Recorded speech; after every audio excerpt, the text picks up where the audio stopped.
ایک سوال پوچھتے ہیں محمد اکرام صاحب، اور گروپ پہ پھر ایک صاحب نے اور اسی سوال کو کہا ہے کہ یہ میرا بھی سوال ہے کہ تبلیغی جماعت کے افراد گشت کے عمل کو تمام انبیاء کی سنت کہتے ہیں، تو کیا ان کا یہ کہنا صحیح ہے؟ یعنی تمام انبیاء کی سنت کہنا صحیح ہے؟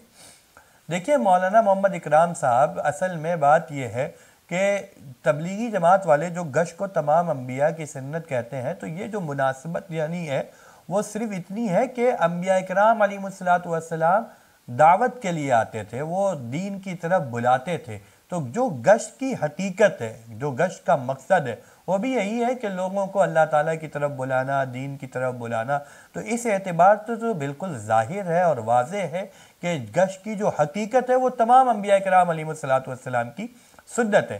یعنی تمام انبیاء کرام علیہ السلام لوگوں کو اللہ تعالیٰ کی طرف بلاتے تھے، اپنی رسالت کی طرف بلاتے تھے، دین کی طرف بلاتے تھے، مذہب کی طرف بلاتے تھے۔ یہی کام گشت کے ذریعے بھی کیا جا رہا ہے، تو گویا کہ گشت کرنا یعنی تمام انبیاء کرام کی سنت ہے۔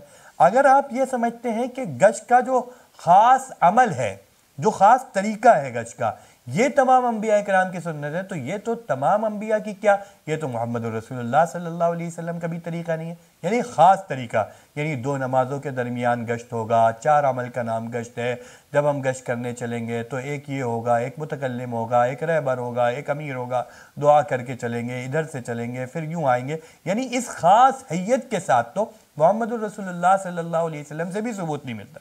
تو خاص حیت، جیسے میں ابھی اس وقت بات کر رہا ہوں، میں آپ کے سوالات کا جواب دے رہا ہوں، میں آپ کو دین کی طرف بلا رہا ہوں، تو ظاہر ہے دین کی طرف میں جو بلا رہا ہوں یہ انبیاء کی سنت ہے۔ میں جو اس وقت کر رہا ہوں یہ انبیاء کا طریقہ کار ہے۔ لیکن اب آپ کہیں کہ کیمرے کے ذریعے آنا اور اس طرح سے بیٹھنا اور اس انداز پہ بلانا اور اس وقت پہ بلانا، تو ظاہر ہے یہ طریقہ میرا ہے، یہ طریقہ، یہ خاص طریقہ یہ انبیاء کرام کا طریقہ نہیں تھا، کیونکہ اس زمانے میں تو کیمرہ تھا ہی نہیں، تو انبیاء کا طریقہ کیسا ہو سکتا؟ البتہ جو میں بات کر رہا ہوں یہ بات وہی ہے، یعنی جو انبیاء کی بات ہے، جو انبیاء پیغام لے کے آتے تھے، بندوں کا تعلق اللہ تعالیٰ سے جوڑ جائے، وہی پیغام میں بھی پہنچا رہا ہوں۔ تو میں بھی تمام انبیاء والا کام کر رہا ہوں، اس وقت بھی جو کر رہا ہوں وہ بھی تمام انبیاء والا کام کر رہا ہوں، لیکن طریقہ نہیں ہے۔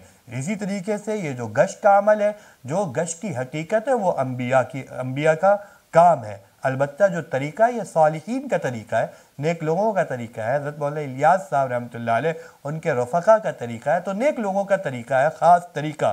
ہاں حقیقت تو یہی ہے کہ وہ انبیاء والا کام ہے، اس اعتبار سے کہ وہ لوگوں کو اللہ تعالیٰ کی طرف بلاتے ہیں۔